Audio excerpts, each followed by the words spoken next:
पिछले 5 दिनों से चल रही नगर परिषद थानेसर के टिप्पर चालक और हेल्परों की हड़ताल आज विधायक थानेसर सुभाष सुधा के हस्तक्षेप के बाद समाप्त हो गई। नगर परिषद थानेसर की इन सफाई टिप्परों के ड्राइवर और हेल्पर्स को पिछले 3 महीने से तनख्वाह नहीं मिली थी। ऐसे में ये लोग पिछले 5 दिनों से हड़ताल पर थे और नगर परिषद प्रशासन के खिलाफ अपना विरोध प्रकट कर रहे थे। इसी बीच थानेसर विधायक सुभाष सुधा ने आज प्रदर्शन कर रहे इन टिप्पर चालकों और उनके सहायकों के बीच पहुंचकर उनकी मांगों की जानकारी ली और अधिकारियों को इनका वेतन जल्द दिलवाने का आदेश दिया। विधायक सुभाष सुधा ने दावा किया कि 1 हफ्ते के अंदर इन सभी कर्मियों का वेतन मिल जाएगा। विधायक सुभाष सुधा के आश्वासन के बाद टिप्पर चालकों और उनके सहायकों ने अपनी हड़ताल खत्म करने का ऐलान किया। इसी बीच पत्रकारों से बातचीत में सुभाष सुधा ने अपनी उपलब्धियां बताई, लेकिन जैसे ही पिपली ज्योतिसर मुद्दे पर बात की गई और विपक्ष की इस मांग के बारे में बताया गया कि इस सड़क का निर्माण पीडब्ल्यूडी से करवाया जाए, तो विधायक महोदय एकदम भड़क उठे और अपने राजनीतिक प्रतिद्वंदी पर जमकर भड़ास निकाली।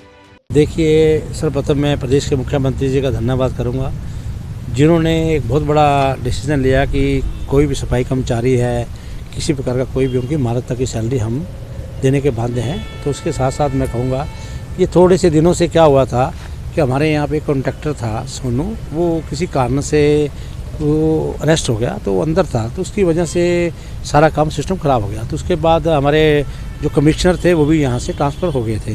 तो उसके बाद अभी अब हमने नया जो डिप्टी कमिश्नर महोदय जी ने हमारे यहाँ और सेंट्रल गवर्नमेंट से जो अप्रूव कॉन्ट्रैक्टर है उसके थ्रू हमने इनके सैलरी देने का निर्णय लिया। डीएमसी साहब ने इसकी परमिशन दे दी, मैडम कमिश्नर ने कल ही ज्वाइन किया है और कल ही की परमिशन दे दी।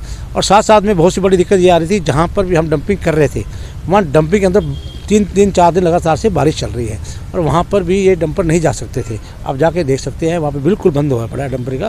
तो इसके लिए जहाँ भी हम कूड़ा गिरते हैं वहाँ पर व्यवस्था लोग खड़े हो जाते हैं। अब जनता को तो इस बात का मेरे हिसाब से कोई बता नहीं रहा, मैं बताना चाहता हूँ कि वहाँ पर अभी इसके लिए जब तक सॉलिड वेस्ट प्लांट नहीं लगते तब तक ये व्यवस्थाएँ ऐसी टेम्परेरी रहेंगी। तो उसके लिए मैंने आज एक और डंपिंग स्टेशन के लिए जगह और देखने के लिए भेजा है स्टाफ को वहाँ भी, और ये भी सारा वहाँ पे जाएंगे। आज से ही चलेंगे। जो संडे की इनकी छुट्टी थी वो मैंने बंद कर दी, रेगुलर ये काम करेंगे कि ताकि जो शहर के अंदर इतना कूड़ा है वो जाए। हमारे लिए बहुत बड़ी समस्या सबसे बड़ी है कि मैंने लगातार विधानसभा में इस बात को उठाता रहा हूँ कि सॉलिड वेस्टमेंट प्लांट लगने चाहिए। जब तक सॉलिड वेस्टमेंट प्लांट नहीं लगेंगे, तो इसका कूड़े का सेग्रीगेशन नहीं होके काम होगा, तब तक ये व्यवस्था ऐसी रहेगी। उसके लिए मैं बहुत युद्ध स्तर पर इस पर कार्य कर रहा हूँ और परमात्मा चाहेगा बहुत जल्दी सॉलिड वेस्ट प्लांट का किसी को सिस्टम निकल आएगा उसके लिए। और इसके साथ साथ एक बहुत बड़ी खुशखबरी और देना चाह रहा हूँ। जो ये कॉन्ट्रैक्ट बेसिस पे हम नगर परिषद सफाई व्यवस्था कर रही है, अब ये नगर परिषद सफाई व्यवस्था नहीं करेगी, इसकी भी हम अप्रूवल लेके आ गए हैं। इसके लिए भी हमने टोटल जो हमारी बड़ी कंपनीज आएंगी, अभी इसका हम तुरंत अगले हफ्ते एक टेंडर कर देंगे। वो कंपनी आएगी, वही घर से कूड़ा उठाएगी, वही करेगी। अगर वो लेट करेगी उसके ऊपर फाइन लगेगा। ये बहुत बड़ा सिस्टम हम यहाँ पे करने जा रहे हैं। ये आपका जो अब ये सिस्टम है ये सारा चेंज हो जाएगा, उसको एरिया दिया जाएगा। जहाँ से भी कंप्लेंट आएगी अगर कोई डिले करेगा तो उसके ऊपर पेनल्टी चढ़ेगी। अब वो मालिक होगा सारी बात का। ये अभी हम उसका टेंडर करने जा रहे हैं। यदि डंपिंग ग्राउंड की अगर बात करें तो उसका विषय बना हुआ है, तो लोग जो है अपने घर का कूड़ा कहीं अगर डंपिंग ग्राउंड में इकट्ठा करते हैं तो लोग आगे लड़ने आ जाते हैं। देखिए, फॉरेन में होता है कि लोगों ने अपने घरों में ना छोटे छोटे जो खाद के लिए बनाने के लिए अपने खड्डे खोदे हुए हैं, तो वहाँ पर सेग्रीगेशन करके जो हमारी सब्जियाँ होती हैं जो हम काटते हैं तो उसकी भी खाद बन सकती है। तो बहुत सा मटेरियल है वो जो बन सकता है। उसके लिए हमने मुहिम भी चलाई थी मैडम नगर परिषद की अध्यक्षा ने, लेकिन वो मुहिम भी कामयाब नहीं हो पाई। लेकिन हम चाहेंगे लोगों से भी थोड़ा सा सेग्रीगेशन करें गीला सूखा का, तो इसकी व्यवस्था गीला सूखा और प्लास्टिक हो जाएगी ना, तो 101%। अभी एक कंपनी आई थी मेरे पास सर्च करके बाहर से, उसको बुलाया था। वो कहने लगा कि आपका 70 टन जो कूड़ा निकलता है, मेरे पास एक केमिकल है, वो केमिकल अगर मैं उस पर गिर देंगे ना तो 70 का वो 15 टन रह जाएगा। तो उस कंपनी को अभी ट्रायल कर रहे हैं वो इधर आपके इधर MP में। तो जैसे ही वो कंपनी यहाँ आएगी, मैंने उसको बुलाया हुआ है, तो हम उसको भी इस ट्रायल को हम शुरू कराएंगे।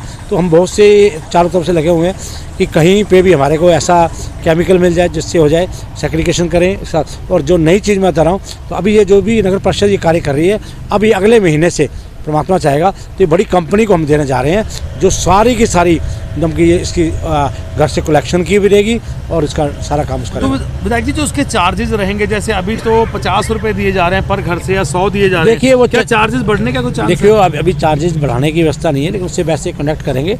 अगर हम देखेंगे वो डिस्ट्रिक्टों में भी अगर वो कंपनियां सारी जगहों में है वो चार्जेज अगर बढ़ा के ले रही हैं, मेन मतलब है कि कंज्यूमर को उसको जो पैसा पे कर रहा है उसकी वैल्यू मिलनी चाहिए, वर्थ मिलना चाहिए, मेन कंज्यूमर को मिलना चाहिए। तो हम उसी देंगे, अगर वो अच्छा काम करेंगे, अच्छा करके देंगे, तो मेरे ख्याल से आप 50 की जगह 100 या 150 देने में भी किसी को त्राह नहीं होगा।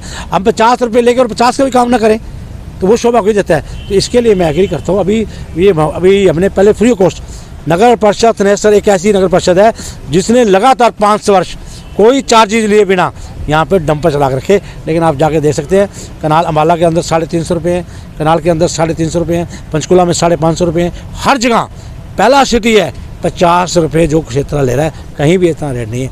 लेकिन अब हमने अभी वो भी हमने तब लिए हैं जब हमें NGT ने हमें डंडा दिया कि ये चार्जेज लेने बहुत जरूरी है, उससे आपके मार्क्स कम हो जाए, तो तब मैंने लेने शुरू किए।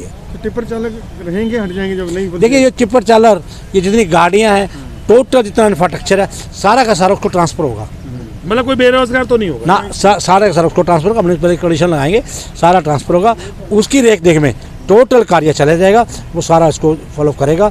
वो नेचुरली है, जब उसका पैसा कटेगा, जब वो डोर टू डोर नहीं जाएगा, वो कलेक्शन नहीं करेगा कूड़ा की, तो उसके अंदर उसको पेनल्टी है बड़ी भारी। वो टर्म कंडीशन अभी जब जैसे ही हमने गवर्नमेंट को भेजी है, अप्रूव होकर अभी आ गई हैं, तो अभी ये टेंडर लगे, आपको मैं सारी कापी उसकी आपको दे दूँगा। आज MLA साहब ने आश्वासन दिया है कि सोमवार या मंगलवार तक इनकी जितने भी डंपर चालक हैं उनकी सैलरी आ जाएगी, और जितने भी मेरे हेल्पर भाई लग रहे हैं उनकी भी सैलरी आ जाएगी, और जितने भी मेरे रेगुलर कर्मचारी जिनको 1 साल हो गया रिटायर हुए को 1 रुपया नहीं आएगा, उनके भी अकाउंटेंट साहब से मिल लेंगे, और उनके भी जल्द से जल्द उनके खाते में पेंशन और जितना भी बकाया पैसा है सब मिल जाएगा। तो हम MLA साहब का धन्यवाद करते हैं, और अपना काम शुरू कर दिया सर हमने आज।